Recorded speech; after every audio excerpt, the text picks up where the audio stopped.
Sir first of all thanks a lot. ఎందుకంటే మా ఈ సిరీస్ మీతో స్టార్ట్ చేస్తున్నాం. దట్టు మన ఛానల్ పేరు కూడా మనీ పర్స్, అండ్ మీరు రాసిన books 3 money purse 1, 2, 3 very good books.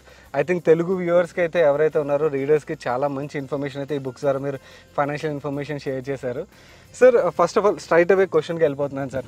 మీ బుక్ ఫస్ట్ బుక్ ఏదైతే ఉన్నదో ఆ ఫస్ట్ బుక్లో మీరు ఇలా అన్నారు, ఇంటి అప్పుని ఇల్లే తీరుస్తుంది అన్నారు. సో దాని యొక్క ప్రాస్పెక్ట్ అంటే మీరు ఆ ఇన్ఫర్మేషన్ షేర్ చేయడానికి అండ్ మీ థాట్ ప్రాసెస్ ఏంటన్నది వ్యూవర్కి షేర్ చేయరా? థ్యాంక్ యూ సాయి గారు. ఫస్ట్ మీరు ఎన్ని కోట్లు సంపాదించారో నాకు తెలియదు, కానీ మీ ఛానల్ ద్వారా చాలామందిని లక్షాధికారులను కోటీశ్వరులను చేస్తున్నారు. తెలుగు ఇన్వెస్టర్స్ తరపున మీకు ధన్యవాదాలు చెప్తున్నాను. అట్లనే మీ సక్సెస్కి కూడా చాలా ఆనందపడుతున్నాను నేను. ఓకే, ఈ పాయింట్కి వచ్చేటప్పటికి ఇంటి రుణం ఇల్లే తీరుస్తుంది. నేను 2004లో ఒక న్యూస్ పేపర్కి ఆర్టికల్ రాశానండి, ఇంటి రుణం ఇల్లే తీరుస్తుందని. 2006లో నేను కోదాడలో ఒక ఇల్లు కొన్నా, 14 lakhs అయ్యింది. 2 lakhs రిజిస్ట్రేషన్ ఛార్జెస్, మొత్తం 16 lakhs. 16 lakhsలో 4 lakhs నా సేవింగ్స్ వాడా, 12 lakhs లోన్ తీసుకున్నా. 12 lakhsకి అప్పుడు ఇంట్రెస్ట్ రేట్ ప్రకారం నా ఈఎంఐ 12,000. ఓకే, కానీ నాకు 8,000 రెంట్ వచ్చింది. ఓకే, అంటే అంత మంచి రెంట్ సాధ్యం కాదు అందరికీ, కానీ నేను సెలెక్ట్ చేసుకున్న బిల్డింగ్ అట్లాంటిది, ఓకే, కమర్షియల్గా వాటికి పనికొచ్చింది. సో 12,000 ఈఎంఐలో 8,000 నా ఇల్లే కట్టింది. ఓకే. సో నేను కట్టింది ఎంత? 4,000 రూపాయలు. 4,000 1000 రూపాయల ఇన్కమ్ ట్యాక్స్ మిగిలింది. ఓకే. సో నేను కట్టింది 3,000. అయితే ఓవర్ పీరియడ్ రెంట్ పెరిగింది, రెంట్ 12,000 అయిపోయింది. సో నా ఇంటి రుణం ఎవరు కట్టారు? ఇల్లే కట్టి. ఓకే. అందుకని housing loan is a best saving scheme అంటాను నేను, లోన్ కాదు. అంటే మనకు తెలియక లోన్ ఉండకూడదని అనుకుంటారు, కానీ అది కరెక్ట్ కాదు. ఇంకొక ఇంపార్టెంట్ పాయింట్ ఏంటంటే అండి, హౌసింగ్ లోన్లో వడ్డీ 0. ఎట్లా అంటే మామూలుగా ఇప్పుడు రేట్ ఆఫ్ ఇంట్రెస్ట్ హౌసింగ్ లోన్లో 9% అనుకోండి. ఇన్ఫ్లేషన్ చూస్తున్నాం కదా, అవును, గవర్నమెంట్ లెక్కల ప్రకారం 7-8% ఉంటుంది. అంటే వాళ్ళ 100 రూపాయలు దొరికే వస్తువు 1 year తర్వాత 107, 108 కన్నా దొరకట్లా. నేను 100 రూపీస్ లోన్ తీసుకొని 109 రూపీస్ కడుతున్నా. సో 109 కడితే ఇవాళ 100 రూపీస్ వాల్యూ 108 రూపీస్ కదా. సో నేను జేబులోంచి కట్టింది ఎంత? 1%. 1% పర్ యానం. నెలకి ఎంత? 10 పైసలు కూడా లేదు. ఇది కాకుండా ఇన్కమ్ ట్యాక్స్ 20%, 30% ఇంట్రెస్ట్ మీద దొరుకుతుంది. సో అవన్నీ లెక్కేసుకుంటే నేనేం కట్టట్లా. హౌసింగ్ లోన్లో వడ్డీ 0 కాదు, నాకు సేవింగ్ స్కీమ్ అంటాను నేను. అందుకని ఎవరైనా కానీ మీ దగ్గర డబ్బులు ఉన్నా కూడా హౌసింగ్ లోన్ తీసుకొని ఇల్లు కట్టమని నా ఒపీనియన్. నేను కూడా ఛానల్లో వ్యూవర్స్కి చాలాసార్లు అదే చెప్తుంటాను సార్. బట్ ఇక్కడ ఒక చిన్న క్లారిటీ, ఇది హౌసింగ్ లోన్ వరకు మాత్రమే. మీరు మళ్ళీ వెళ్ళి వేరే ఇన్వెస్ట్మెంట్లు అవి చేయడం కోసం పర్సనల్ లోన్లు అవి తీసుకుని మరి చేయకండి. రైట్. తీసుకోదగిన లోను హౌసింగ్ లోన్ ఒకటేనండి, మిగతా పర్సనల్ లోను ఇక ఎన్ని తర్వాత అంటే మన ఇన్వెస్ట్మెంట్ ఆపర్చునిటీని బట్టి ఎన్ని లెక్కేయాలి, కానీ హౌసింగ్ లోన్ మాత్రం ఉండటం మంచిది నా ఒపీనియన్ అది. ఓకే సార్, మీ కేసులోని 6% ఈల్డ్ వర్కౌట్ అయింది కాబట్టి ఇంటి రుణం ఇల్లే తీర్చింది. బట్ మనం ఇప్పుడు హైదరాబాద్లో ఉన్నాం, అండ్ హైదరాబాద్ మార్కెట్లో మనం మాట్లాడుకోవాలంటే 1 కోటి రూపాయలు లేనిది మనకి ఇప్పుడు అపార్ట్మెంట్ కూడా రావట్లేదు. 1 కోటి రూపాయల అపార్ట్మెంట్కి రెంట్ ఎంత వస్తుంది సార్? 15-20 వేలు రెంట్ వస్తుంది. సో 3% కూడా ఈల్డ్ వర్క్ అవ్వట్లేదు. ఈవెన్ ఇన్ దట్ కేస్ మీరు ఇంటి రుణం ఇల్లే తీరుస్తుంది అంటారా? ఓకే, ఇక్కడ కూడా లెక్కల్లో కొంచెం మనం కొంచెం తెలుసుకోవాల్సిన అవసరం ఉంది. మీరు 1 కోటి రూపాయలు పెట్టి అపార్ట్మెంట్ కొన్నారు, దాంట్లో అన్డివైడెడ్ షేర్ ఉంటుంది కదా. అవును. అన్డివైడెడ్ షేర్ వాల్యూ ఇలాంటి ల్యాండ్ వాల్యూ మేబీ 40 lakhs అనుకోండి.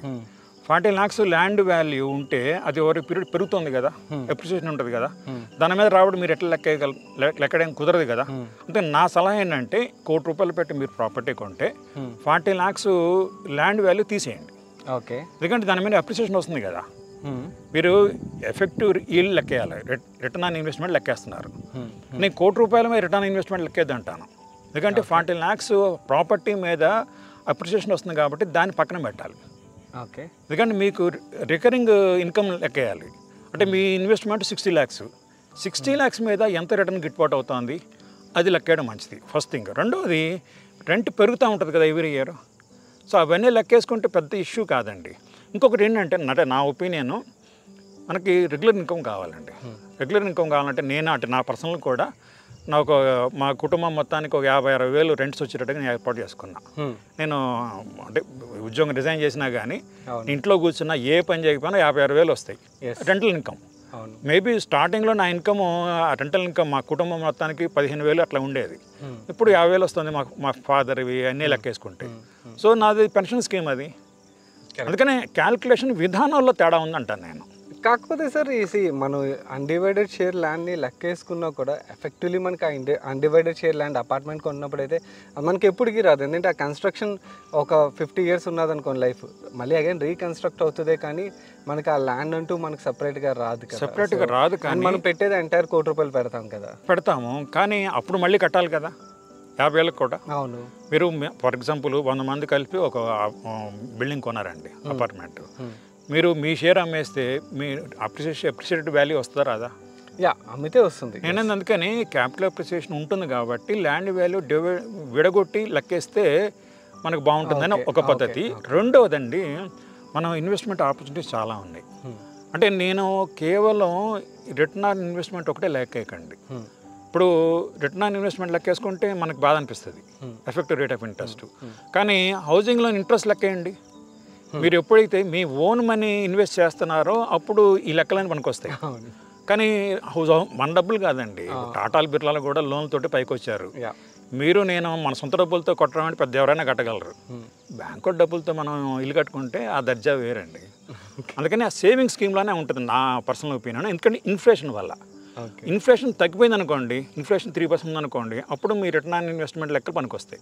ఓకే సార్, ఇంకొకటి మీరు బుక్లో రాశారు, మనం ఇల్లు కొనేటప్పుడు రెంటల్ ఈల్డ్ ప్రకారం మన ప్రాపర్టీ మనకి ఎక్స్పెన్సివ్ ఉన్నదా, రీజనబుల్ ఉన్నదా, లేకపోతే చీప్గా దొరుకుతుందా అని చెప్పి ఒక క్యాలిక్యులేషన్ అయితే షేర్ చేశారు. అది ఒకసారి వ్యూవర్కి షేర్ చేయారు, సో దట్ వాళ్ళు ఇల్లు కొనేటప్పుడు వాళ్ళకి అదొక క్లారిటీ అయితే ఇస్తుంది. మీరు 2 అపార్ట్మెంట్లు ఉన్నాయండి, ఏ బి, 2 ఒక్కొక్కటి ₹1,00,00,000 అనుకోండి. ఒక ఏ అపార్ట్మెంటు రెంట్ 3 లక్షలు వస్తుంది, బి అపార్ట్మెంట్లో రెంట్ 2 లక్షలు వస్తుంది సంవత్సరానికి అనుకోండి. అంటే ఎఫెక్టివ్ రేట్ ఆఫ్ ఇంట్రెస్ట్ ఎంత? 2%, 3%. ఏది కొంటాం? 3% వచ్చేది కొంటాం. అంటే రీజనబుల్గా లెక్కేసుకుంటే, కంపేరిటివ్గా లెక్కేసుకుంటే మనకి ఇన్వెస్ట్మెంట్లో అంటే హౌస్ కొన్నా అపార్ట్మెంట్ కొన్నా 2-3% కంటే ఎక్కువ రాదండి. అంతకంటే ఎక్కువ అంటే ఇది మనకేంటంటే రేట్ ఆఫ్ ఇంట్రెస్ట్, హౌసింగ్ లోన్లో రేట్ ఆఫ్ ఇంట్రెస్ట్ 8-9% లెక్కేసుకొని చాలా తక్కువ అనుకుంటాం. ఓకే, కరెక్ట్, తక్కువే. కానీ మీరు ఎన్ని కోట్లు సంపాదించినా నెల ఇన్కమ్ రావాలి కదా. ఇన్కమ్ రావాలి, క్యాపిటల్ అప్రిసియేషన్ ఉండాలి. నేను 14 lakhs పెట్టి ఇల్లు కొన్నా అని చెప్పాను. ఆ property value over a period 60 lakhs అయిందండి. ఎఫెక్టివ్ రేట్ ఆఫ్ ఇంట్రెస్ట్ ఎంత ఉంది? లెక్కేసుకుంటే భయంకరంగా పెరిగినట్టే కదా.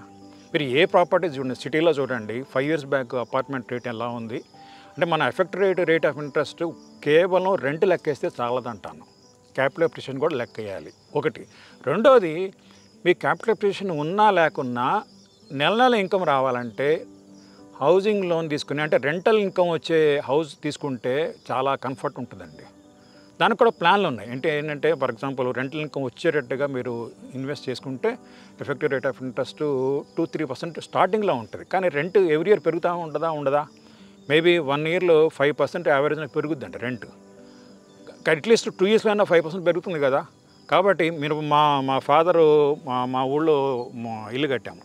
కడితే మేబీ 4 lakhs అయింది. ఫస్ట్ 2 రూములు కమర్షియల్గా ఇచ్చేసరికి అప్పుడు 3,000 రెంట్ వచ్చింది. ఇప్పుడు అదే ప్రాపర్టీ మీద 8,000 రెంట్ వస్తుంది. ఇప్పుడు ఎఫెక్టివ్ రేట్ ఆఫ్ ఇంట్రెస్ట్ ఎంత ఇప్పుడు లెక్క? అంటే మీరు ఈ రోజు లెక్కే రెంట్ వేస్తే మీకు ఎఫెక్టివ్ రేట్ ఆఫ్ ఇంట్రెస్ట్ చాలా తక్కువ ఉన్నట్టు లెక్క అనిపిస్తుంది. కానీ 10 years తర్వాత 15 years తర్వాత చాలా అట్రాక్టివ్ రేట్ ఆఫ్ ఇంట్రెస్ట్ గిట్టుబాటు అవుతుంది. అందుకని హౌసింగ్ లోన్ తీసుకొని మీరు ఇల్లు కట్టండి. ఫస్ట్ థింగ్ ఏంటంటే ఎఫెక్టివ్ రేట్ ఆఫ్ ఇంట్రెస్ట్ లెక్కేసే ముందు మీరు ఎంత పే చేస్తున్నారు. హౌసింగ్ లోన్ తీసుకుంటే మీకు ఈ వడ్డీ లెక్కలు, ఈ ఎఫెక్టివ్ రేట్ ఆఫ్ ఇంట్రెస్ట్ మీరు లెక్కేయాల్సిన అవసరం లేదు. Housing loan is a excellent saving scheme అంటాను నేను ఒకటి. రెండోది, house is a best pension plan నా ఒపీనియన్ ప్రకారం. ఎందుకంటే మీరు ఇన్వెస్ట్మెంట్స్ ద్వారా మీరు 2 కోట్లు 3 కోట్లు మీరు సేవింగ్ చేయడం మొదలుపెట్టారు. మీకు రిటైర్ అయ్యే టైంకి 2-3 కోట్లు అక్యూములేట్ అయ్యింది. మీ అబ్బాయో మీ అమ్మాయో మీ మనవరాలో వచ్చి నాన్న ఒక 2 కోట్లు అప్పు ఇవ్వు, నేను 6 నెలలు ఇచ్చేస్తానంటే ఇచ్చేసాను అనుకోండి, మీ పని ఏంటి? వస్తాయా? అయితే రెంట్ ఇన్కమ్ 20,000 వచ్చినా 30,000 వచ్చినా మీకు పెన్షన్లాగా పనికి వస్తుంది కదా. మనం ఆకలితో ఉండాల్సిన అవసరం ఉండదు కదా. అందుకని ఆ పాయింట్ ఆఫ్ వ్యూలో కూడా ఆలోచించమంటాను. ఒకటి ఏంటంటే హౌసింగ్ లోన్ మీద రేట్ ఆఫ్ ఇంట్రెస్ట్ మీరు ఎంత కడుతున్నారు, ఎంత ఎఫెక్ట్ వస్తుంది, తర్వాత ఫ్యూచర్లో రెంటల్ వాల్యూ పెరుగుద్దా లేదా అది. మూడోది, మీకు రెగ్యులర్ ఇన్కమ్ వస్తుందండి. ఆ రెగ్యులర్ ఇన్కమ్ కూడా మీరు కన్సిడర్ చేసుకుంటే హౌసింగ్ లోన్ తీసుకొని మోరోవర్ మీరు ఇందాక చెప్పిన పాయింట్ ఫైనాన్షియల్ సెక్యూరిటీ పరంగా అయితే మాత్రం బ్యూటిఫుల్ సార్. ఎందుకంటే మన దగ్గర క్యాష్ ఉన్నప్పుడు డెఫినెట్లీ పిల్లల దగ్గర నుంచి కానీ మన వాళ్ళ దగ్గర నుంచి కానీ ఆ ప్రెషర్ అయితే వస్తుంది.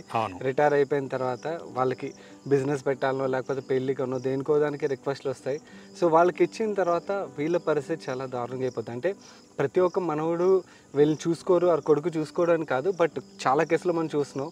చూడని కేసులు కూడా చాలా ఉంటాయి. కాబట్టి ఆ ఫైనాన్షియల్ సెక్యూరిటీ అన్నది వీక్ అయిపోతుంది. వేరే ఇల్లు ఉన్నదనుకోండి దాన్ని ఏం చేయలేరు. కాబట్టి ఈ ఇల్లుతోని డెఫినెట్లీ వాళ్ళు మంత్లీ రిక్వైర్మెంట్స్ క్యాష్ ఫ్లోస్ ఏవైతున్నాయో ఆ రిక్వైర్మెంట్స్ని అయితే డెఫినెట్లీ అది ఫుల్ఫిల్ చేస్తుంది. ఇంకొకటి ఏంటంటే మీరు మీ కన్న కొడుకు మిమ్మల్ని చూస్తారో లేదో తెలియదు, కానీ మీరు కొన్న ఇల్లు మీ కొన్న కొడుకులాగా నెల నెల మిమ్మల్ని పోషిస్తారండి.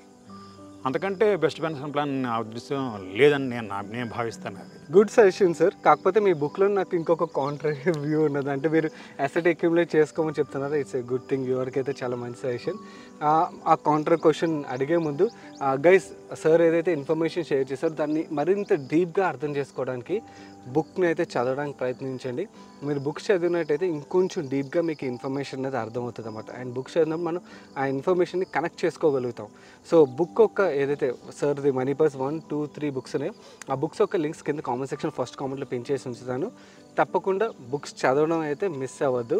సార్ నా కాంట్రా క్వశ్చన్ ఏంటంటే మీరు ఆ బుక్లోని రాశారు ఆస్తి ఉన్న వాళ్ళు ఆస్తిపరులు అవుతారే కానీ ధనవంతులు అవరు అని చెప్పి. సో మరి అసెట్ అక్యుములేట్ చేసుకుంటూ వెళ్తున్నట్టయితే ఆస్తిపరులు అవుతారు కానీ ధనవంతులు ఎవరుగా? అండ్ ఆస్తిపరుడికి ధనవంతుడికి డిఫరెన్స్ ఏంటో వ్యూవర్స్కి చెప్పండి. చాలా మంచి క్వశ్చన్ అండి. మా చిన్నప్పుడు మా తాతయ్యకి 100 ఎకరాలు పైన ఉండేది. ఆయన 100 ఎకరాలు ఉన్నా కూడా అగ్గిపెట్టి డబ్బులు ఎవరు అనేవాడు. అంటే ఆయన ఆస్తిపరుడే కానీ ధనవంతుడు కాదు. మీరు ఎన్ని కోట్ల ఆస్తి ఉన్నా కూడా ఇల్లు కట్టడానికి నెలకు 20,000 30,000 కావాలండి.